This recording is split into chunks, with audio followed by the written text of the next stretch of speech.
15వ అధ్యాయము 23వ వచనాన్ని నేను చదువుతున్నాను. ప్రతివాడును తన వరుసలోనే బ్రతికింపబడును. ప్రథమ ఫలము క్రీస్తు. తరువాత క్రీస్తు వచ్చినప్పుడు ఆయన వారు బ్రతికింపబడుదురు. దేవునికి స్తోత్రం. ప్రేమగల మా తండ్రి, మీకు వందనాలు. నువ్వు నిజంగా నమ్మదగిన దేవుడు. మమ్మల్ని అందరినీ మీరు ప్రేమిస్తూ మేము మరణ స్థితిలోనే ఉండలేమని, ప్రభా నిన్ను నమ్మటం ద్వారా మరణంలో నుంచి మేము జీవంలోకి దాటి ఉన్నామని, అయితే మొట్టమొదటగా ప్రజలందరికీ నిరూపించుకోవటానికి ప్రథమ ఫలంగా నువ్వు మృతుల్లో నుంచి లేచావని, ఆ తర్వాత నువ్వు వచ్చేటప్పుడు వరుస ప్రకారముగా మేమందరము లేపబడతామని మీరు చెప్పుతున్న ఈ మాటలోని ఆంతర్యాన్ని మేము గ్రహించి, ఆ రీతిగా నీ వారిగా ఉండి ఆ మొదటి పునరుత్థానంలో మేము పాలు పొందుటకు మమ్మను దర్శించి బలపరిచి నీ మహిమ కొరకు సాక్షులుగా నిలవబెట్టుకొనుమని యేసు నామమున ప్రార్థిస్తున్నాము తండ్రి. ఆమేన్. హల్లెలూయా. పునరుత్థానమును గురించి యేసు ప్రభుల వారు ఎంతో స్పష్టంగా చెప్పారు. ఆయన చనిపోకంటే ముందే నేనే పునరుత్థానమును, నేనే జీవమును, నేనే, నా యందు విశ్వాసం ఉంచిన వాడు చనిపోయినా కూడా బ్రతుకుతాడు. హల్లెలూయా. అయితే ప్రతివాడును తన వరుసలోనే బ్రతికింపబడును. ప్రతివాడును తన వరుసలోనే బ్రతికింపబడును అంటే యేసు ప్రభుల వారు మధ్యాకాశానికి వచ్చినప్పుడు ప్రభు స్పష్టంగా చెప్తా ఉన్నాడు, వాళ్ళకు ఒక క్రమం ఉంది, ఒక వరుస ఉంది. మనం సన్నిధిలోకి వచ్చేటప్పుడు లైన్గా వచ్చాము. ముందు వచ్చిన వాళ్ళు ముందు టైంలోనే వచ్చారు, వెనక వాళ్ళు, అలా ఒక వరుస క్రమం ఏ రీతిగా అయితే ఉందో, యేసు ప్రభుల వారు మధ్యాకాశానికి వచ్చినప్పుడు తన వాళ్ళు బ్రతికింపబడతారు. కానీ ఆ బ్రతికింపబడేటటువంటి క్రమము కూడా ఉంది, ఒక వరుస ఉందని దేవుని యొక్క వాక్యం సెలవిస్తూ ఉంది. దేవునికి స్తోత్రం. మనం పోయిన వారం ధ్యానించాం. ఏంటి? మనం పునరుత్థానం అంటే ఏంటో తెలుసుకున్నాము. ఆ పునరుత్థానపు లిస్టులో మనం ఉన్నామా లేమా అని మన ఆత్మీయ జీవితాన్ని పరీక్ష చేసుకోవటానికి కూడా దేవుడు కృపనిచ్చాడు. ఒక వ్యక్తి క్రీస్తులో ఉంటే ప్రభు అన్నాడు, తన వారు బ్రతికింపబడతారు. తన వారంటే ఎవరు? దేవుణ్ణి నమ్ముకున్న వాళ్ళు. దేవునికి స్తోత్రం. వాక్యం స్పష్టంగా ఏం చెప్పుద్ది అంటే, అపొస్తల కార్యము 20వ అధ్యాయం 28వ వచనానికి వెళ్ళి చూస్తే, దేవుడు తన స్వరక్తం ఇచ్చి సంపాదించుకున్నటువంటి సంఘము. ఏ వ్యక్తి అయితే ఈ ప్రపంచంలో యేసుక్రీస్తు దగ్గరికి వచ్చి ఆయననే దేవుడని, ఆయననే నా పాపాల నుంచి నన్ను విడిపించుట కొరకు ఈ భూమి మీదకి మనిషిగా వచ్చాడు, నాలాగనే జీవించాడు, నా ప్రతి బలహీనతను, నా పాపాన్ని తన మీద వేసుకున్నాడు, సిలువలో నా కొరకు మౌనంగా చనిపోయాడు, చనిపోయి సమాధి చేయబడ్డాడు, సమాధి చేయబడినటువంటి ఆ యేసు ప్రభుని, నాకు ప్రాణాత్మ శరీరాలను ఇచ్చినటువంటి నా తండ్రి అయిన దేవుడు ఆ సమాధి నుంచి లేపాడని ఎప్పుడైతే ఒక వ్యక్తి తన హృదయపూర్వకంగా విశ్వసించగలుగుతాడో, యేసు ప్రభునే ప్రభువని ఒక నోటితో, తన నోటితో బహిరంగంగా ఎప్పుడైతే ఒప్పుకోగలుగుతాడో, ఆ వ్యక్తి జీవితం క్రీస్తు రక్తము చేత కడగబడుద్ది. ఎందుకంటే పాపానికి జీతం మరణం కాబట్టి తన యొక్క ప్రాణమైనటువంటి రక్తాన్ని, బైబిల్ ఏం చెప్తుందంటే, ప్రతి ప్రాణికి ప్రాణము ఆ దేహములో ఉన్నటువంటి రక్తమే. మనలో ప్రాణం ఉంది అనటానికి మనలో రక్తం ఉంది కాబట్టి ప్రాణం ఉన్నాం, ప్రాణంతో జీవిస్తూ ఉన్నాం. అందుకే యేసుప్రభు ఏం చేశాడంటే, తన ప్రాణం పెట్టి మనల్ని కొనుక్కున్నాడు. అంటే తల నుంచి అరికాలు వరకు తనలో ఉన్నటువంటి ప్రతి రక్తపు బొట్టును మన కొరకు చిందించి తన రక్తాన్ని కార్చి మన పాపానికి క్షమాపణ దొరకటం కొరకు తన ప్రాణాన్ని సిలువలో విడిచిపెట్టేశాడు, సమాధి చేయబడ్డాడు. దేవునికి స్తోత్రం. ఆ రీతిగా ఒక వ్యక్తి ఎప్పుడైతే క్రీస్తును అంగీకరిస్తారో, ఆ రీతి నమ్మగలుగుతారో, వాళ్ళందరూ కూడా క్రీస్తు యొక్క శరీరముతో అంట కట్టబడతారు. వాళ్ళని ఏమంటారంటే సంఘము అంటారు. దేవునికి స్తోత్రం. కాబట్టి క్రీస్తు శరీరంతో అంట కట్టబడినటువంటి ప్రతి స్థానిక సంఘ సభ్యుడు క్రీస్తులో ఉన్నాడు అనటానికి రుజువేంటి అనంటే, క్రీస్తులో ఉన్నాడు, నాతో క్రీస్తు సంబంధం కలిగి ఉన్నాడు, నేను క్రీస్తుతో సంబంధం ఉన్నాను, నేను క్రీస్తులో ఉన్నాను అనటానికి ప్రూఫ్ ఏంటి అంటే, ఆ సంఘంలో ఉన్నటువంటి ప్రతి వ్యక్తి కూడా తన తోటి సహోదరులను ప్రేమించాలి, క్షమించాలి. క్రీస్తులో ఉన్న గొప్పతనం ఒకటే, ఏం తప్పు జరిగిందని చూడలేదు ఆయన. తప్పు చేసింది మనమే, కానీ ఎంత ప్రేమతో తను క్షమించాడో చూడండి. ఆ క్షమాపణ గనుక మనలో లేకపోతే, ఆ ప్రేమ గనుక మనలో లేకపోతే, మనము ఒకరినొకరం గనుక ఆ రీతిగా ప్రేమించుకోకపోతే మనము క్రీస్తులో లేమని అర్థము. పోయిన వారం ధ్యానించాం. 1 యోహాను పత్రిక 4వ అధ్యాయంలోకి వెళ్ళి మనం చూసాం. 4వ అధ్యాయం 12-13 వచనాలు అనుకుంటాను. ఎంత చక్కగా వివరించాడంటే, ఏ మానవుడును దేవుని ఎప్పుడును చూచి ఉండలేదు. మనం ఒకరినొకడు ప్రేమించిన ఎడల దేవుడు మన యందు నిలిచి ఉండును, ఆయన ప్రేమ మన యందు సంపూర్ణమగును. దీని వలన మనము ఆయన యందు నిలిచి ఉన్నామనియు ఆయన మన యందు ఉన్నాడనియు తెలుసుకొనుచున్నాము. యాలయనగా ఆయన మనకు తన ఆత్మలో పాలు దయచేసి ఉన్నాడు. యేసు ప్రభు యొక్క ఆత్మలో మనకు పాలు ఇచ్చాడు, షేర్ ఇచ్చాడు, భాగాన్ని ఇచ్చాడు. యేసు ప్రభులో ఉన్నటువంటి ఆ ప్రేమ, యేసు ప్రభులో ఉన్నటువంటి ఆ క్షమాగుణం, యేసు ప్రభులో ఉన్నటువంటి పరిశుద్ధత, యేసు ప్రభులో ఉన్నటువంటి నీతి, న్యాయం, వాటన్నిటిలో కూడా దేవుడు మనకి ఏం చేశాడంటే షేర్ ఇచ్చాడు, భాగం ఇచ్చేశాడు. మనం సంపాదించిన ఆస్తిలో, మనం కలిగినటువంటి ప్రతి దానిలో మన పిల్లలకి ఏ రీతిగా అయితే భాగం ఇస్తుంటామో, తండ్రి అయిన దేవుడు ఆయన ఆత్మలో మనకు పాలిచ్చాడు. అందుకే ఈరోజు క్రీస్తులోకి వచ్చిన ప్రతి వ్యక్తి ఏం చేస్తాడంటే ప్రేమించటం ఆరంభిస్తాడు, క్షమించేస్తాడు, తప్పులను ఎంచలేడండి. నువ్వు అలా చేసావు, ఇలా చేసావని ద్వేషించే మనస్సు నుంచి క్రీస్తు ప్రేమలోకి వస్తాడు. అలా క్రీస్తు ప్రేమలో మనం ఉన్నామనటానికి ప్రూఫ్ ఏంటి అంటే, మనం ఒకరినొకరిని ప్రేమించుకోవటమే దానికి ఆనవాలు, రుజువు. దేవుని స్తోత్రం. మనుషులను తప్పు చేస్తుంటాం, చెడిపోయిన స్వభావం మనలో ఉంది, కానీ క్రీస్తులో అది లేదు. కాబట్టి ఆ ప్రేమను మనం పొందుకున్నాం. కాబట్టి దయచేసి మనం అందరం కూడా ఆ రీతిగా ఎప్పుడైతే ఒకరినొకరం ప్రేమించుకుంటూ క్షమించుకుంటామో దానికి రుజువు ఏంటంటే, మనము క్రీస్తులో ఉన్నాము, మనకు క్రీస్తుకు సంబంధం ఉంది, మనము ఆ మరణ స్థితి నుంచి జీవంలోకి దాటి ఉన్నామనటానికి రుజువు కలిగి ఉన్నాం. దేవునికి స్తోత్రం. అందుకే రోమ సంఘానికి పత్రిక రాసేటప్పుడు అపోస్తలుడైన పౌలు అంటాడు, రోమ పత్రిక 12వ అధ్యాయం 18వ వచనానికి వెళ్ళి చూస్తే వాక్యం ఏం చెప్పుద్దంటే, శక్యమైతే మీరు అందరితో సమాధానము కలిగి ఉండండి. అందరితో మనం సమాధానం కలిగి ఉండాలి, ఎవరితో విరుద్ధం వద్దండి.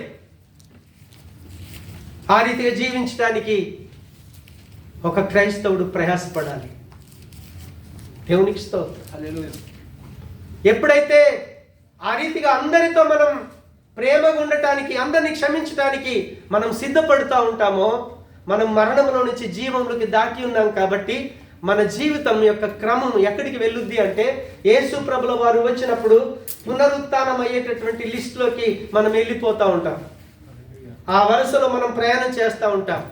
ఆ వరుసలో మనం ప్రయాణం చేస్తున్నప్పుడు మన లోపల ఇంకా ఎన్ని తెలియకుండా దేవునికి విరుద్ధమైనటువంటి గుణలక్షణాలు ఉన్నాయో ఒకటి మనలో నుంచి వెళ్ళిపోవటం ఆరంభిస్తాయి. దేవునిలో ఉన్నటువంటి ఆ ప్రేమ, దేవునిలో ఉన్న క్షమ, దేవునిలో ఉన్నటువంటి నీతి, దేవునిలో ఉన్నటువంటి పరిశుద్ధత, దేవునిలో ఉన్న న్యాయం మన శరీరం అంతా నిండిపోతూ ఉంటుంది. దేవునికి స్తోత్రం. మీరు ఇంట్లో చూడండి, డిస్పెన్సర్ మీద వాటర్ బాటిల్ వేస్తాము. ఆ వాటర్ బాటిల్ కనుక ఎయిర్ పోవటానికి దానికి గ్యాప్ లేకపోతే ఎంతసేపు వాటర్ నొక్కినా రాదండి. హల్లెలూయా. వస్తుందా? రాదు. ఎందుకంటే ఎయిర్ లోపలికి వెళ్ళాలి, వాటర్ అప్పుడే ఖాళీ అవుతుంది.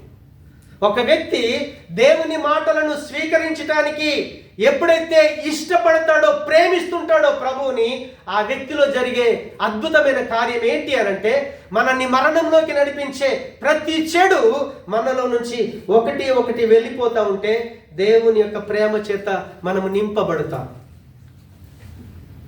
అది క్రీస్తులోని సీక్రెట్ అన్నమాట.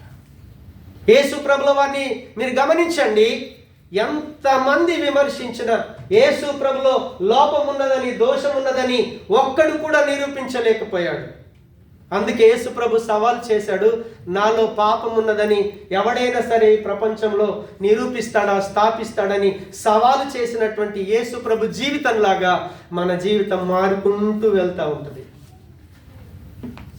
మనం పునరుత్థానం లిస్టులోకి వెళ్తూ ఉంటాం. కీడు చేసే వాళ్ళకి మేలు చేస్తాం. దేవునికి స్తోత్రం. అయితే పునరుత్థానము 2 రకాలుగా ఉంటుంది. లేపబడటం అనేది 2 కేటగిరీలు ఉన్నాయి. అందుకే యేసుప్రభుల వారు యోహాను సువార్త 5వ అధ్యాయం 28, 29 వచనాలు కనుక మనం చదివితే, యోహాను సువార్త 5వ అధ్యాయం 28, 29 వచనాల్లో ప్రభు స్పష్టంగా తెలియజేశాడు. దేవునికి స్తోత్రం. 5:28, 29. దీనికి మీరు ఆశ్చర్యపడకండి. ఒక కాలం వస్తుంది, ఆ కాలమున సమాధులలో నున్న వారందరూ ఆయన శబ్దము విని మేలు చేసిన వారు జీవ పునరుత్థానమునకు, కీడు చేసిన వారు తీర్పు పునరుత్థానమునకు బయటికి వచ్చేస్తారు. దేవునికి స్తోత్రం. యేసు ప్రభు యొక్క స్వరాన్ని సమాధిలో ఉన్నోడు కూడా వింటాడు. హల్లెలూయా. కానీ యేసు ప్రభు స్వరాన్ని ప్రాణంతో ఉన్న మనుషులు వినట్ల. హల్లెలూయా. క్రీస్తు యొక్క స్వరాన్ని మనం వినాలి. ఆ మీద నుంచి ఇంకా అధ్యాయం చదువుకుంటా వస్తా ఉంటే, మృతులు సైతము యేసు ప్రభు యొక్క స్వరాన్ని వినేటటువంటి రోజు వచ్చేసింది అంటాడు.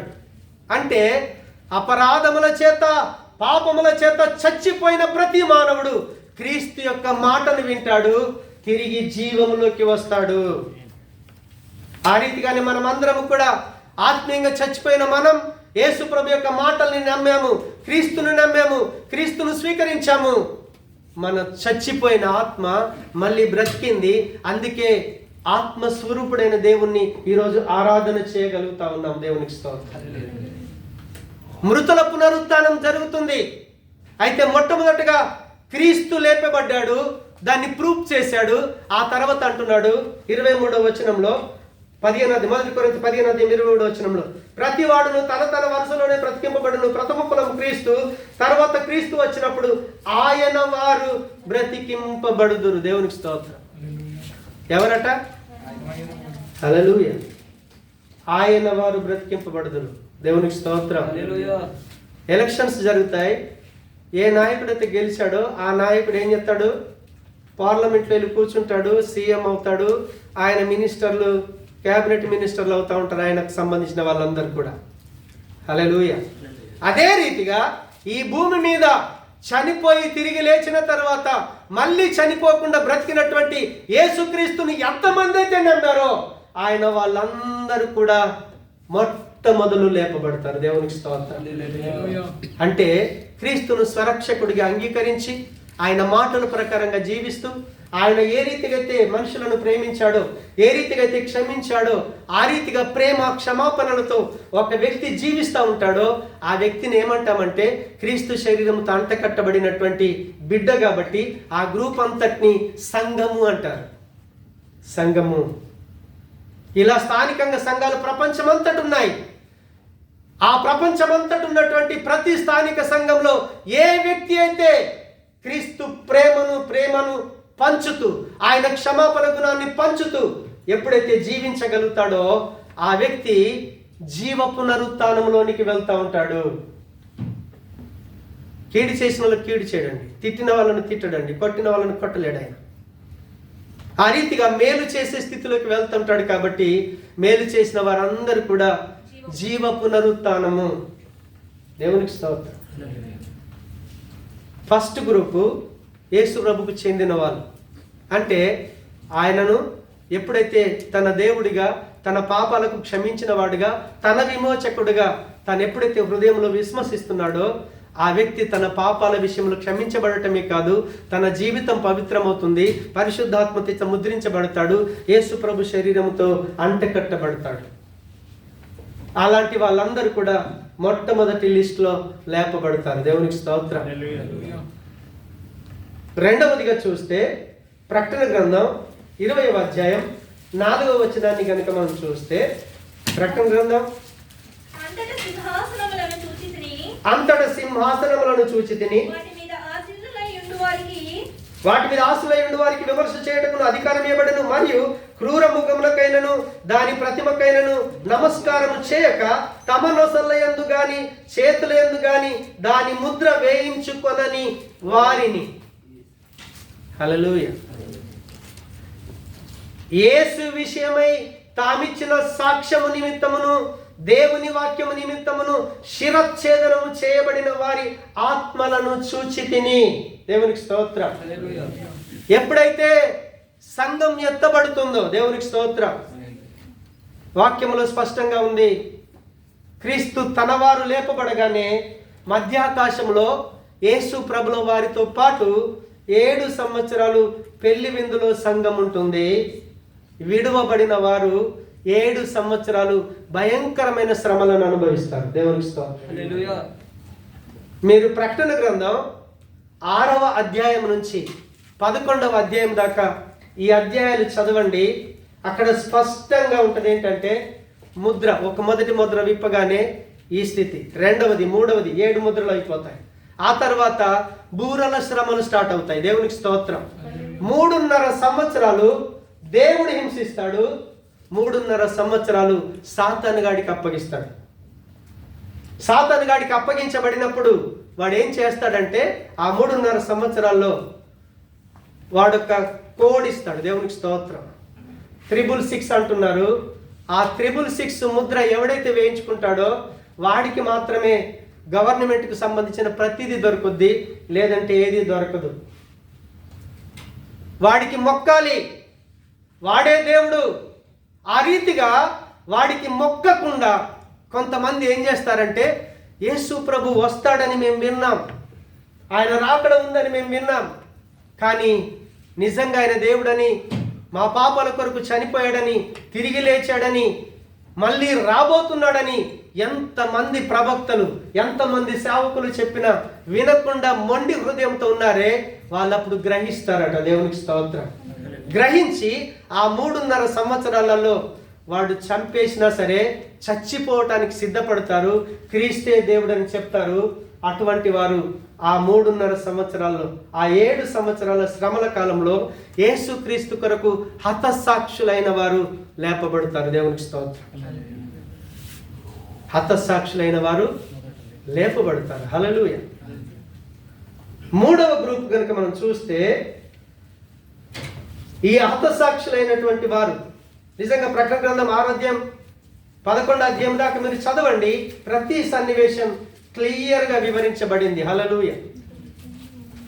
అదే రీతిగా ఎప్పుడైతే ఆ 666 ముద్ర వేసుకోకుండా క్రీస్తు కొరకు హతసాక్షులు అవుతారో, వాళ్ళు ఎత్తబడిన తరువాత 3వ గుంపు లేపబడుతుంది. రోమపత్రిక 11వ అధ్యాయం 25 నుంచి 27 వచనాలు కనుక మనం చదివితే, రోమపత్రిక 11వ అధ్యాయం 25, 26, 27 వచనాల్లో ఎంత ఎక్సలెంట్ గా, సహోదరులారా మీ దృష్టికి మీరే బుద్ధిమంతులమని అనుకొనకుండునట్లు ఈ మర్మము మీరు తెలుసుకొనగోరుచున్నాను. అదేమనగా ఈ మర్మము మీరు తెలుసుకొనగోరుచున్నాను. అక్కడ మళ్ళీ అక్కడి నుంచే చదవాలి, చదవమన్నప్పుడు. ఏంటి ఆ మర్మం అని అంటే, ఇజ్రాయెల్ ప్రజల్ని దేవుడు ప్రేమించాడు. ఇజ్రాయెల్ ప్రజల్లోనే యేసు ప్రభుల వారు పుట్టారు.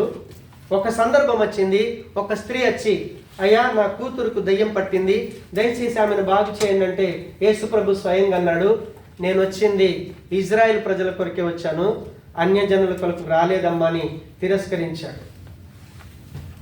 అప్పుడు ఆ స్త్రీ అంటది, ఆయన అంటాడు యేసు ప్రభులు, నా పిల్లలకు పెట్టాల్సిన రొట్టె కుక్క పిల్లలకు నేను పెట్టలేను. అప్పుడు ఆమె తగ్గించుకొని అంటది, యజమానుల బల్ల కింద యజమానులు తింటున్నప్పుడు ఆ రొట్టె ముక్కలు పడిపోతుంటే కుక్క పిల్లలు తింటాయి కదా అని బ్రతుకులైనప్పుడు నీ విశ్వాసం గొప్పదని ఆ కూతుర్ని బాగు చేస్తాడు ఆయన. వాస్తవంగా యేసుప్రభు వచ్చాడు ఇజ్రాయెల్ ప్రజల కొరకు. ఇజ్రాయెల్ ప్రజలకు దేవుడు ఎవరో తెలుసు, వాళ్ళకు ధర్మశాస్త్రం ఉంది, యెహోవా దేవుడే దేవుడని తెలుసు. కానీ ఆ యెహోవా దేవుడు పంపించినటువంటి యేసుక్రీస్తును వాళ్ళు తిరస్కరించారు. వాళ్ళు నిజంగా శ్రేష్టమైనటువంటి ద్రాక్ష చెట్టు అని వాక్యం సెలవిస్తా ఉంది ఇజ్రాయెల్ ప్రజల గురించి. అన్యజనమైనటువంటి మనం కారు ద్రాక్షలం, పిచ్చి ద్రాక్షలం, దేవుడు అంటే తెలియక భయంకరమైన పాపంలో జీవించినటువంటి మనల్ని దేవుడు ఏం చేశాడో తెలుసా? ఆ శ్రేష్టమైన ద్రాక్షవల్లిలో మనల్ని అంటకట్టుకున్నాడు. ఇజ్రాయేలు ప్రజల యొక్క తిరస్కారం మనకు ఆశీర్వాదం అయితే, వాళ్ళ యొక్క తిరస్కారం అనేది మనకు ఆశీర్వాదం అయితే, వాళ్ళ యొక్క విశ్వాసం వాళ్ళకి ఎంత గొప్ప ఆశీర్వాదాన్ని ఇస్తుందో మీరు ఎప్పుడైనా గమనించారా?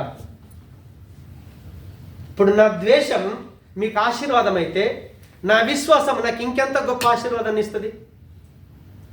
నా తండ్రి ఆయనను తెలుసు, నేను తిరస్కరించడం ద్వారా అన్యులను రక్షించాడు. ఇప్పుడు నా తండ్రి అని నేను తెలుసుకుంటే నన్ను ఎంత గొప్పగా ఆశీర్వదిస్తాడు ఆయన. ఇజ్రాయెల్ ప్రజల యొక్క చరిత్ర అంతా చెప్పి అక్కడ చెప్తున్నాడంట. అది చదువున్నాను. అదేమనగా అన్యజనుల ప్రవేశము సంపూర్ణ మగు వరకు ఇశ్రాయేలునకు కఠిన మనసు కొంత మట్టుకు కలిగను. దేవునికి స్తోత్రం. యేసు ప్రభుల వారు ఇజ్రాయెల్ ప్రజల కొరకు వచ్చాడు, 12 గోత్రాల ప్రజల కొరకు వచ్చాడు. కానీ వాళ్ళకు కొంత మట్టుకు కఠినమైన మనసు కలిగింది. యేసు ప్రభును తిరస్కరించారు. యేసు ప్రభును తిరస్కరించడం ద్వారా ఆ ఆశీర్వాదం మన దగ్గరికి వచ్చేసింది, అన్యజనులమైన మన దగ్గర. ఇప్పుడు అద్భుతం ఏంటి అంటే, అన్యజనుల యొక్క ప్రవేశం పరలోకంలో ఇంతమంది చేరాలని దేవుడు ఏ ప్రణాళిక చేసుకున్నాడో, అన్యజనులు సంపూర్ణమైన తర్వాత ఇశ్రాయేలు ప్రజలు 3వ గ్రూపులో ఎత్తబడతారు. హల్లెలూయా. ఎవరు ఎత్తబడతారు? ఇజ్రాయేల్ ప్రజలు. దేవుడు ఇజ్రాయేల్ ప్రజల్ని విడిచిపెట్టాడండి. ఇప్పుడు వాళ్ళ యూదులు యేసు ప్రభు దేవుడని నమ్మక ఇంకా వస్తాడని చూస్తూ ఉన్నారు, వస్తాడని చూస్తూ ఉన్నారు. కానీ ఎప్పుడైతే ఈ శ్రమల కాలంపై సంఘం ఎత్తబడిన తరువాత ఇజ్రాయెల్ ప్రజలు ఎత్తబడటం కొరకని దేవుడు ఒక అద్భుతం చేయబోతా ఉన్నాడు. ఏంటి అద్భుతం అంటే, ఆ యెరూషలేం మందిరం లోపల ఇప్పుడు ఎవడైతే దేవుడు కాడో, దేవుడు కానివాడు దేవుడిగా వచ్చి కూర్చుంటాడు. దేవునికి స్తోత్రం. వాళ్ళు యెహోవా దేవుణ్ణి ఆరాధన చేస్తున్నారు, కానీ సాతానుగాడు క్రీస్తులాగానే వచ్చి ఆ యొక్క దేవాలయంలో ఎప్పుడైతే కూర్చుంటాడో అప్పుడు ఇజ్రాయెల్ ప్రజల యొక్క మనోనేత్రాలు తెరవబడతాయి. ఇజ్రాయెల్ ప్రజలు దేనినైతే అసహించుకుంటున్నారో అసహించుకునే ఆ జీవి వచ్చి దాని రూపంలో సాతానుగాడు ఆ సింహాసనంలో కూర్చుంటాడు. అప్పుడు వాళ్ళకి అర్థమైపోద్ది, అమ్మో వీడు సాతానుగాడు. యేసు ప్రభు అప్పుడు వచ్చాడు, నేనే ఆయనని చెప్పాడు, ఎంత చెప్పినా మేము వినలేదని వాళ్ళప్పుడు రొమ్ము కొట్టుకుంటారు, కొండలకు పారిపోతూ ఉంటారు. ఆ గడియ రాబోతా ఉంది. ఎప్పుడు అనంటే సంఘం ఎత్తబడుతుంది. సంఘం ఎత్తబడిన తర్వాత ఆ 7 సంవత్సరాల శ్రమల కాలంలో హతసాక్షులైన వారు ఎత్తబడతారు.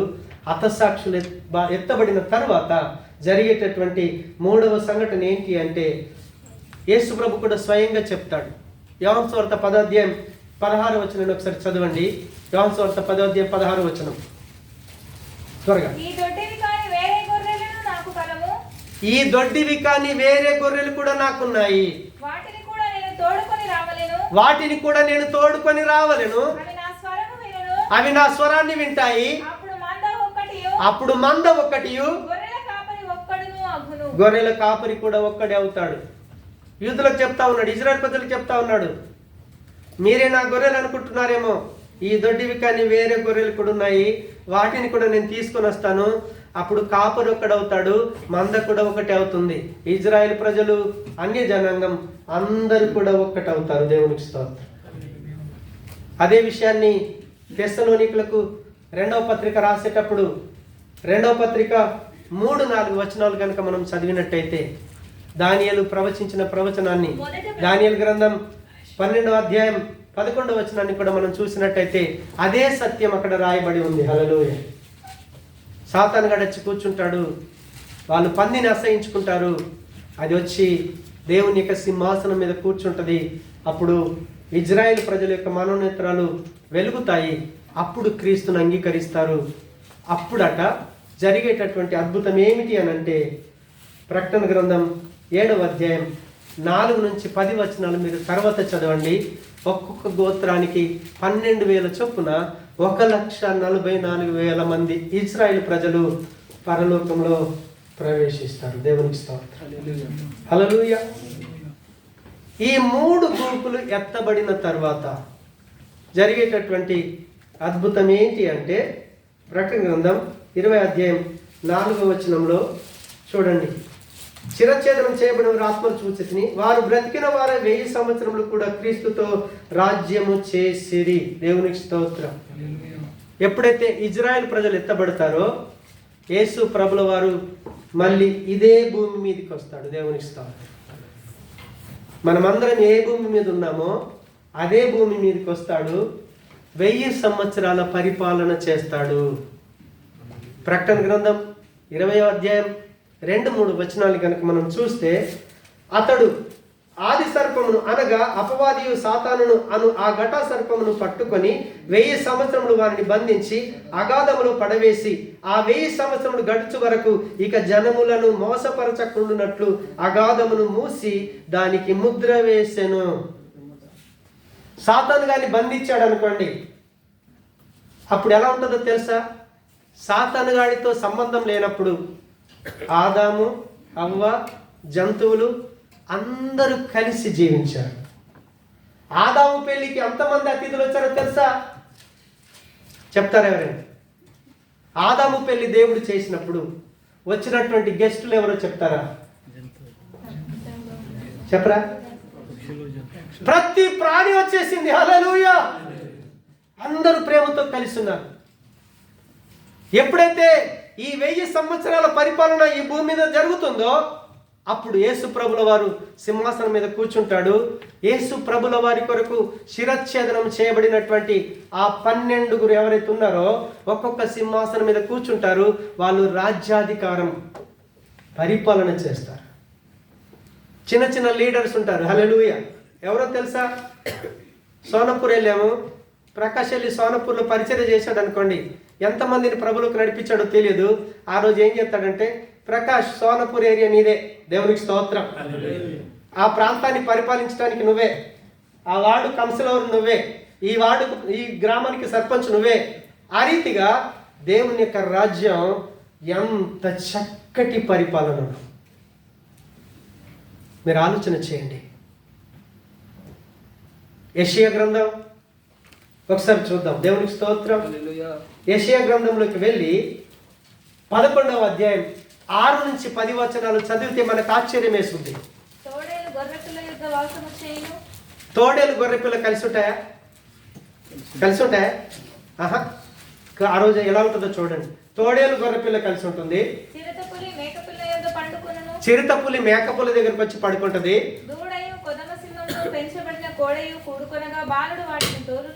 చిన్న పిల్లోడు ఆడుకుంటా వెళ్తాడు ఆవిడతోని. హల్లెలూయా. ఇంకా ఆవులు ఎలుగు బంటి గడ్డి మేతయా? ఆవు మేతదని తెలుసు. సింహం కూడా గడ్డి మేస్తుంది. దేవునికి స్తోత్రం. ఆ 11 వచనాల దాకా, 11వ అధ్యాయం 6 నుంచి 10 వచనాల దాకా యేసు ప్రభుల వారు పరిపాలన చేసేటప్పుడు 1000 సంవత్సరాల పరిపాలన ఎంత అద్భుతంగా ఉంటుందో ప్రతి విషయాన్ని అక్కడ రాసి ఉంచాడు. దేవునికి స్తోత్రం. ఆ 1000 సంవత్సరాల పరిపాలన సాగిన తరువాత ప్రకటన గ్రంథం 20వ అధ్యాయం 3వ వచనం అన్నాడు ఆఖరిలో, అటు పిమ్మట వాడు కొంచెము కాలము విడిచిపెట్టబడవలెను. సాతాను గారిని బంధించాడు, దయ్యాన్ని బంధించాడు కాబట్టి ఇంకేముండదు తెలుసా? కయ్యాలు ఉండవు. హల్లెలూయా. అసలు గొడవ వచ్చిందే సాతాను గానితో. మనుషుల మధ్య గొడవలు స్టార్ట్ అయినాయి సాతాను గానితో. ఆ గొడవలు పెట్టించే సాతాను గాని బంధించాడు అనుకోండి, ప్రపంచమంతా ప్రశాంతం. ప్రపంచమంతా ప్రశాంతమైన లైఫ్. ఆ టైంలో యేసు ప్రభు ముందు ప్రతి మోకాలు వంగుద్ది. ఇప్పుడు వంగుతున్నాయా? వంగవు ఇప్పుడు. కానీ ఆ రోజు వస్తుంది, ఆ రోజు నాడు భూమి మీద ఉన్నటువంటి ప్రతి మానవుడు యేసు ప్రభు ముందు మోకరించవలసిందే. హల్లెలూయా. ఆ 1000 సంవత్సరాల పరిపాలన గడిచిన తర్వాత యేసు ప్రభు ఏం చేస్తాడంటే జస్ట్ సాతాను గారిని రిలీజ్ చేస్తాడు. దేవునికి స్తోత్రం.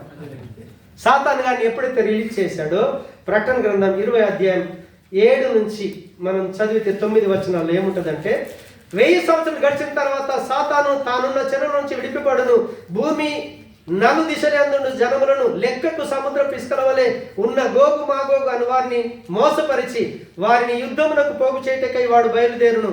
వాడు భూమి అంతటా వ్యాపించి పరిశుద్ధుల శిబిరమును ప్రియమైన పట్టణమును ముట్టడి వేయగా పరలోకముల నుండి అగ్ని దిగి వచ్చి వారిని దహించెను. దేవునికి స్తోత్రం. లాస్ట్కి వస్తే యేసు ప్రభుల వారు వారిని క్లోజ్ చేస్తాడు. ఓకే, దేవునికి స్తోత్రం. ఇప్పుడు జీవ పునరుత్థానానికి 3 గ్రూపులు ఎత్తబడ్డాయి. ఒకటి సంఘం ఎత్తబడ్డది, రెండవది హతసాక్షులైన వారు ఎత్తబడ్డారు, మూడవది ఇజ్రాయెల్ ప్రజలు ఎత్తబడ్డారు. ఇది జీవ పునరుత్థానం. ఇక రెండవ పునరుత్థానం ఏంటి అని అంటే, మొదటి గ్రూపు మేలు చేసిన వారు జీవ పునరుత్థానమునకును, కీడు చేసిన వారు తీర్పు పునరుత్థానం. దేవునికి స్తోత్రం. హల్లెలూయా. ప్రకటన గ్రంథం 20వ అధ్యాయం ఒకసారి చూద్దాం. 11 నుంచి నేను చదువుతున్నాను. మరియు ధవలమైన మహాసింహాసనమును దాని యందు ఆసీనుడైన ఒకరిని చూచితిని, భూమి ఆకాశములు ఆయన సముఖము నుండి పారిపోయెను. దేవునికి స్తోత్రం. హల్లెలూయా. భూమి లేదు, ఇంకా ఆకాశం లేదు. హల్లెలూయా.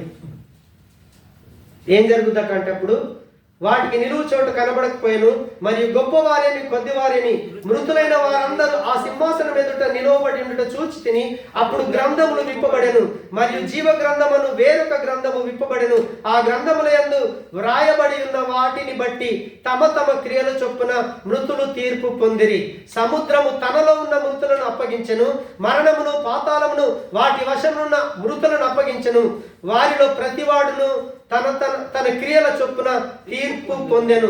మరణమును మృతుల లోకమును అగ్నిగుండములో పడవేయబడెను. ఈ అగ్నిగుండము 2వ మరణము. ఎవని పేరైనను జీవ గ్రంథమందు వ్రాయబడినట్టు కనబడని ఎడల వాడు అగ్నిగుండములో పడవేయబడును. దేవునికి స్తోత్రం. ఆ రీతిగా లాస్ట్ గ్రూప్ ఏంటిది అంటే, వాళ్ళు తీర్పు కొరకే, వాళ్ళు ఎన్ని పనులు చేశారో వాటికి రావాల్సినటువంటి పనిష్మెంటు యేసు ప్రభుల వారు ఇస్తారు. దేవునికి స్తోత్రం. ఇప్పుడు చూడండి, ఫ్లైట్ వెళ్తా ఉంది, ఫ్లైట్ కాలిపోయింది. ఫ్లైట్ కాలిపోయినప్పుడు ఆ ఫ్లైట్లో ఉన్నటువంటి వ్యక్తుల యొక్క ఆత్మలని ఆకాశం అప్పగిస్తుందట. హల్లెలూయా. వినొచ్చిందా? ఎంతమంది ఆ రీతిగా పాతాళములు ఎవరెవరు ఇస్తారట, అప్పగిస్తారట? సముద్రంలో ఫ్లైట్ కూలింది, పడవ మునిగిపోయింది, సముద్రంలో పడిపోయారు. సముద్రంలో ఉన్న ఆత్మల్ని అదే రీతిగా ఏమంటున్నాడు? మరణమును పాతాళము లోకమును వాటి వశంలో ఉన్న మృతులను అప్పగించెను. దేవునికి స్తోత్రం. ఎక్కడెక్కడ వాళ్ళు స్ట్రక్ అయిపోయారో వాళ్ళందరినీ తీర్పు కొరకు అవి అప్పగిచ్చేస్తాయి. దేవునికి స్తోత్రం. అప్పుడు యేసు ప్రభుల వారు తీర్పు తీరుస్తాడు. వాళ్ళందరినీ అగ్నిగుండంలో యుగ యుగాలు తరతరాలు పర్మనెంట్గా కాలుతూ, ఇంకక్కడ అగ్ని ఆరదు, పురుగు చావదు, ఆహాకారాలతో యుగ యుగాలు తరతరాలు గడపవలసిందే.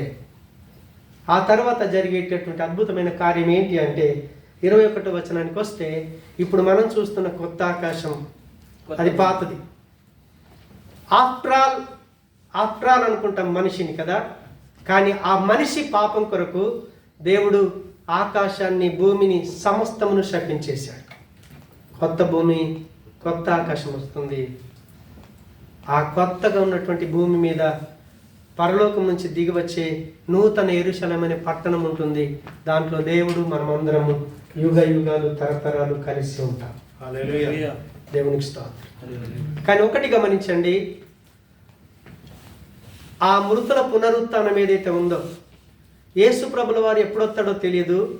మొదటి గ్రూప్ ఎత్తబడుతుందో ఎప్పుడు తెలుతుందో, రెండవ గ్రూప్ ఎప్పుడు ఎత్తబడుతుందో తెలియదు, మూడవ గ్రూప్ ఎప్పుడు ఎత్తబడుతుందో మనకు తెలియదు, మనం చూడలేము. బహుశా రేపు వస్తాడా అని అనుకుంటే రేపు వచ్చే అవకాశం లేదు. కారణం ఏంటో తెలుసా?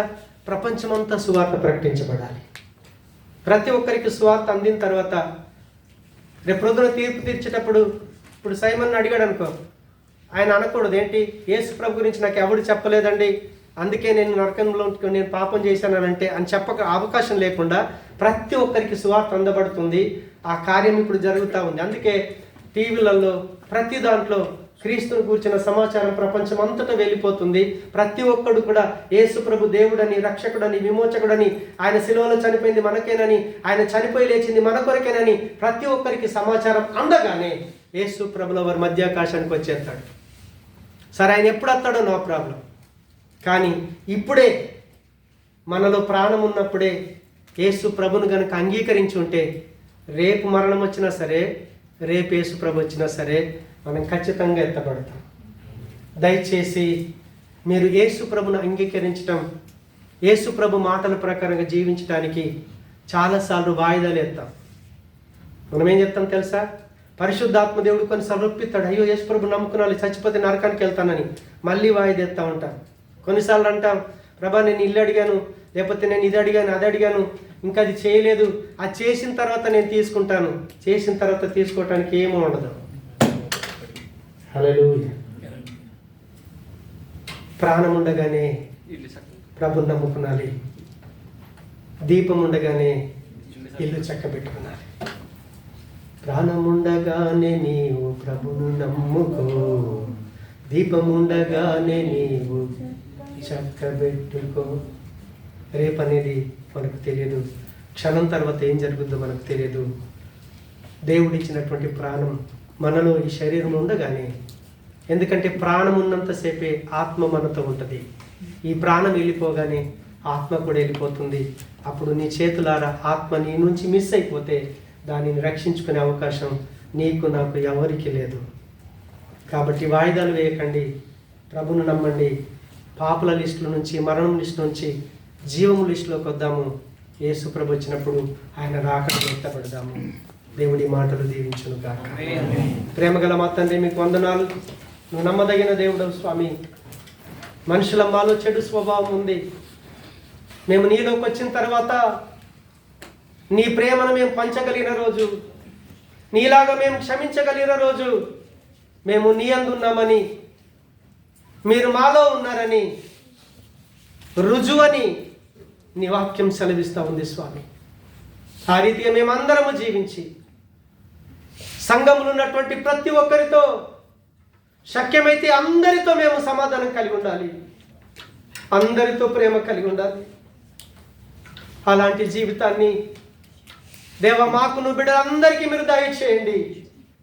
నేను మీరు ఆకడలు ఎత్తబడి ఆ జీవ పునరుత్థానంలో మీరు ఇచ్చేటటువంటి శ్రేష్టమైన బహుమానాలు మేము పొందుకున్నట కొరకు ప్రభా, మీరిచ్చిన ప్రాణం మా శరీరం ఉండగానే మాకు దొరికిన సమయం దేవా నీకు వెచ్చించి నీ పరిచర్య చేయటానికి, ప్రార్థన చేయటానికి, ప్రయాసపడటానికి, నీ సత్య సువార్తను ప్రకటించటానికి మమ్మల్ని అందరినీ బలపరిచి, అయ్యా మేము ఒక్కొక్క కార్యం చేస్తూ ఉంటే ఆ జీవ గ్రంథంలో మా జీవితాలు రాయబడాలి.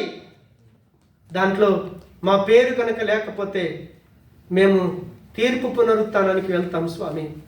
ఆ రీతిగా ఎవరు ఉండకుండా జీవ గ్రంథమందు మీ పేర్లు రాయబడి, మా పేర్లందరివి రాయబడి, ఆ యొక్క జీవ పునరుత్థానంలో మేమందరం ఉండుటకు, ప్రత్యేకంగా ఆ మొదటి పునరుత్థానంలోనే క్రీస్తు తన వారు బ్రతికింపబడతారని సెలవిచ్చినటువంటి ఆ కోటాలోనే మేమందరం ఎత్తబడుటకు సహాయం చేసి నీ మహిమ కొరకు సాక్షులుగా నిలవబెట్టుకొనమని యేసు నామమున ప్రార్థిస్తున్నాము తండ్రి. ఆమేన్.